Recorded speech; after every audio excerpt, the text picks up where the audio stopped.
Hello friends, नमस्कार। आज हम बात करेंगे हमारे मित्र सीए श्री राजेश शर्मा से, जो कि 25 साल का प्रैक्टिसिंग और अनुभव रखते हैं। इनकी टैक्सेशन में और ऑडिटिंग में एक्सपर्टीज है। आप कांग्रेस पार्टी के सीए सेल के प्रदेश वाइस प्रेसिडेंट भी हैं। मैं माइक उन्हीं को दे रहा हूँ। Over to Rajesh Sharma ji. नमस्कार सर। मैं आज कुछ इनकम टैक्स का एक बहुत ही इम्पोर्टेंट सेक्शन 44 एडी के बारे में कुछ डिस्कशन करना चाहता हूँ। ये सेक्शन सबसे ज़्यादा लोगों को कंफ्यूजन भी देता है और साथ साथ में सबके लिए बेनिफिशियल भी है। जो बिजनेस एंटिटीज़ हैं हमारे यहाँ पर, डिफरेंट टाइप के बिजनेसेस करते हैं, उनको अपनी इनकम टैक्स में रिटर्न फाइल करने के लिए दो ऑप्शन होते हैं बेसिकली। एक तो वो अपने रेगुलर स्कीम में इनकम टैक्स का रिटर्न फाइल कर दें, और दूसरा है कि एक स्पेशल सेक्शन है 44 एडी, जिसके अंदर भी अपने बिजनेस पर्सन अपनी आईटीआर फाइल कर सकते हैं। और वो स्पेशल सेक्शन है section 44 AD of income tax act 1961। इसका हेडिंग है प्रिजम्पटिव इनकम। नाम से देखा जा रहा है कि प्रिजम्पटिव इनकम का मतलब है कोई ऐसी इनकम जो हमने प्रिज्यूम कर ली, एक्चुअल नहीं है, we are presuming income. Presuming income का कंसेप्ट किसी बिजनेसमैन के लिए तब एप्लीकेबल होगा जब उसका किसी फाइनेंशियल ईयर में टर्नओवर 2 करोड़ से एक्सीड ना हो, टोटल टर्नओवर 2 करोड़ से एक्सीड नहीं हो, तो वो अपनी इनकम रेगुलर इनकम की बजाय, रिटर्न फाइल करने की बजाय, वो सेक्शन 44 एडी में ऑप्शन लेकर के अपनी इनकम टैक्स की रिटर्न फाइल कर सकता है। इस स्कीम में अगर उसका टर्नओवर 2 करोड़ रुपए आता है तो उसको इनकम प्रिज्यूम करने का एक फॉर्मूला है, और वो ये है कि अगर वो उसको सारा का सारा टर्नओवर अगर बैंक के थ्रू आ रहा है या किसी डिजिटल फॉर्म में अगर वो टर्नओवर उसका रिसीव हो रहा है, तो उस टर्नओवर का 6% उसकी इनकम प्रिज्यूम कर ली जाएगी। एग्जाम्पल के रूप में, अगर किसी वित्तीय वर्ष फाइनेंशियल ईयर में किसी व्यक्ति का टर्नओवर 1 करोड़ रुपए है, तो उसका 6% मीन 6 लाख रुपीज, वो 6 लाख रुपीज उसकी इनकम मान ली जाएगी, और उसको वो अपने आईटीआर में शो करके रिटर्न फाइल कर सकता है।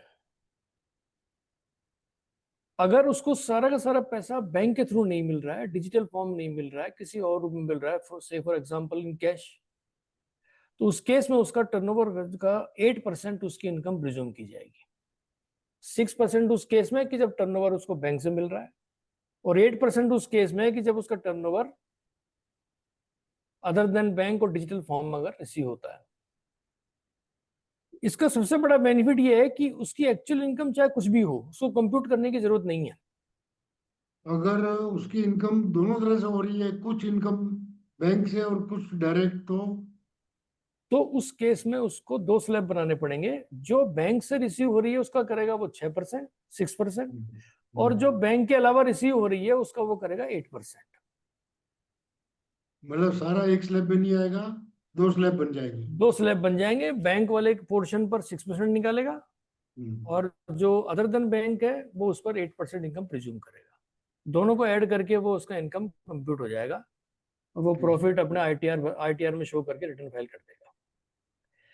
ये सब बेनिफिट एक्चुअल में स्मॉल बिजनेसमैन के लिए बेनिफिशियल है, क्योंकि उसको जिसका टर्नओवर 1 करोड़ 2 करोड़ से अधिक नहीं है, वो उसको अगर उसको अननेसेसरी अकाउंटिंग में डाल दिया जाए, तो एक तो उसका क्या है कि हर्डल हो गया बिजनेस में, अकाउंट मेंटेन करने पड़ेंगे, वाउचर मेंटेन करने पड़ेंगे, उसके बाद उनको एक उसके लिए अकाउंटेंट हायर करना पड़ेगा, सॉफ्टवेयर लेना पड़ेगा, तो उसके एडिशनल चार्जेस लग जाते हैं।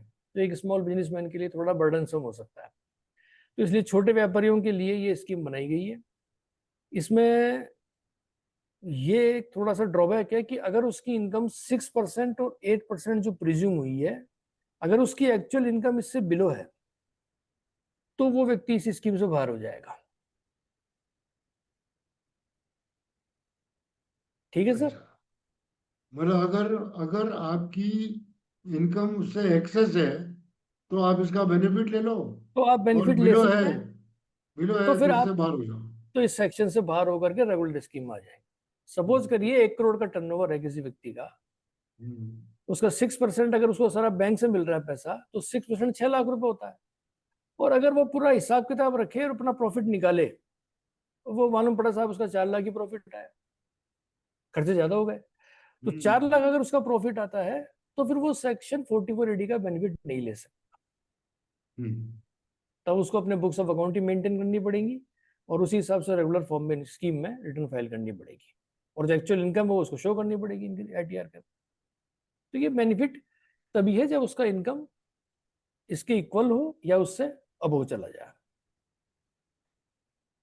इसी सेक्शन में एक क्लॉज और जोड़ा गया है आगे फर्दर, कि अगर उसका टर्नओवर 2 करोड़ से ऊपर है और 3 करोड़ से ऊपर नहीं है, 3 करोड़ से एक्सीड नहीं है, exceeding 2 crore but not exceeding 3 crore, और उसका जो भी पैसा मिल रहा है उसको, टर्नओवर में पैसा जो रिसीव हो रहा है उसका 5% से ज्यादा अगर उसको कैश में रिसीव नहीं हो रहा है,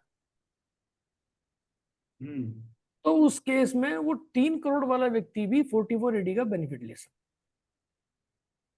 उसकी लिमिट 2 करोड़ से बढ़कर 3 करोड़ रुपए हो गई, लेकिन वो जब ही एप्लीकेबल है जब वो टोटल टर्नओवर का 5% से ज्यादा कैश में रिसीव न करे। से फॉर एग्जाम्पल किसी व्यक्ति का टर्नओवर 3 करोड़ रुपए है, 3 करोड़ रुपए का टर्नओवर है, उसका 5% आता है आपका 15 लाख रुपीज। 3 करोड़ का 5% 15 लाख रुपीज। 15 लाख रुपए अगर उसको कैश में मिलते हैं और रिमेनिंग उसको 2 करोड़ 85 लाख बैंक से मिलता है, तो उस केस में वो 44AD का बेनिफिट ले लेगा। और अगर उसको 5% से एक्सीड अगर रिसीव हो गया, तो वो 3 करोड़ की बजाय 3 करोड़ का टर्नओवर होने का बावजूद भी 44AD का बेनिफिट नहीं ले सकता। उसको ये माना जाएगा कि 2 करोड़ से एक्सीड हो गया आपका टर्नओवर, इसलिए आपको रेगुलर स्कीम में आना पड़ेगा। तो उसमें अकाउंट मेंटेन 5% से करना पड़ेगा। Yes regular scheme return file करनी पड़ेगी। फिर वो सीलिंग उसकी 3 करोड़ से वापस घट के 2 करोड़ के स्लैब में ही आ गया। अब चूंकि उसका 3 करोड़ है तो 2 करोड़ से ऊपर हो गया, तो वो सेक्शन 44AD से बाहर हो गया, तो वो रेगुलर स्कीम में रिटर्न फाइल करेगा, उसको इस सेक्शन का बेनिफिट विड्रॉ हो जाएगा। सरकार का मेन थीम ये है सर कि मैक्सिमम जो रिसीव हो बैंक के थ्रू हो, कैश में न लेकर के आदमी बैंक से ले रहे, सारा डिजिटल फॉर्म में कर रहा है। गवर्नमेंट का स्कीम ही ऐसी है, तो वो इसलिए क्या करना, सरकार कैश को डिमोटिवेट करना चाहती है, इसलिए सरकार ने इस तरह का क्लोज रखा है कि भाई इससे ऊपर रिसीव मिलेंगे तो आप उस स्कीम से बाहर हो जाएंगे, रेगुलर स्कीम में चले जाएंगे। स्पेशल स्कीम 44AD का बेनिफिट यही है कि उसको बुक्स ऑफ अकाउंट मेंटेन नहीं करनी पड़ रही है, उसको किसी प्रकार का ऑडिट नहीं कराना पड़ेगा, बिना ऑडिट ही बिना बुक्स ही वो अपनी रिटर्न प्रिजम्पटिव बेस पे फाइल कर देगा। एक और थोड़ी फर्दर इसमें डिस्कशन करें कि अगर एक असेसी ने किसी फाइनेंशियल ईयर में 44AD का ऑप्शन लेकर रिटर्न फाइल कर दिया, तो वो अगले 5 साल तक सेक्शन 44AD का ऑप्शन ही लेगा। अगर उसने उसको अगले आने वाले फाइनेंशियल ईयर में ब्रीच कर दिया, तो फिर उसके अंतर्गत वो 44AD के अंदर वापस नहीं आ सकता। फॉर एग्जाम्पल फाइनेंशियल ईयर 24-25 में 44AD के अंदर रिटर्न फाइल कर दिया, और 25-26 के अंदर वो चाहता है कि रेगुलर स्कीम रिटर्न फाइल कर दो, तो ऐसे केस में 44AD से बाहर हो गया। अब वो आगे जाकर के सेक्शन 44AD का बेनिफिट नहीं ले सकता अगले 5 साल। अच्छा, वापिस उसमें नहीं आ सकता, एक बार वापस निकल उसमें गया, वापस नहीं आ एक बार सकते निकल आप। गया तो निकल गया। इट मीन्स ये हुआ कि जिस साल आपने इस स्कीम में एंटर किया, उससे अगले 5 सालों तक आपको सेक्शन 44AD के अंदर ही रहना पड़ेगा। बट इन केस अगर वो सेक्शन, उसका टर्नओवर 2 करोड़ से एक्सीड हो गया या 3 करोड़ से एक्सीड हो गया, एज द केस में भी, तब उसकी मजबूरी है सर, उसको आना ही पड़ेगा रेगुलर स्कीम के अंदर। तो 25, 24, 25 में उसने 44 रिडीम भरा, 25, 26 में क्योंकि उसकी लिमिट एक्सीड हो गई, इसलिए उसको रेगुलर स्कीम में फाइल करना पड़ा। अब मान लीजिए 26-27 में उसका टर्नओवर वापस 2 करोड़ रुपए हो गया, देन इन दिस केस वो 4180 का बेनिफिट नहीं ले सकता। टर्नओवर 2 करोड़ का होने के बावजूद भी उसको रेगुलर स्कीम में रिटर्न फाइल करनी ठीक। है। ये थोड़ा सा इसका ड्रॉबैक कहें या सेक्शन के अंदर कुछ कमी कहें, इसी पोजीशन इस प्रकार से है। अब इसमें और हर सेक्शन तरह 4480 के और बेनिफिट्स क्या हैं? सबसे बड़ा बेनिफिट इसका हो गया बुक्स ऑफ अकाउंट्स मेंटेन नहीं करना, ऑडिट नहीं करवाना। तीसरा है एक सरल फॉर्म है ITR 4, बहुत सरल फॉर्म है, बहुत सिंपल फॉर्म में सिंपल वे में रिटर्न फाइल की जा सकती है, जिसके अंदर हमें न कोई P&L profit and loss account का डिटेल देना, न बैलेंस शीट बनवानी, आपको केवल अपना टर्नओवर दिखाना है और 6 और 8% के हिसाब से जो प्रॉफिट आया वो शो करना। तो वेरी इजी फॉर्मेट है ITR 4 में, you can file the return. Return process is easy, no accounting procedure, no any audit procedure applicable on such type of assessees. ये बेनिफिट्स हैं सर इसके। Thank you very much. Okay sir, thank you. आपने बहुत अच्छी जानकारी दी, professionals को और businessman को दोनों को इसका फायदा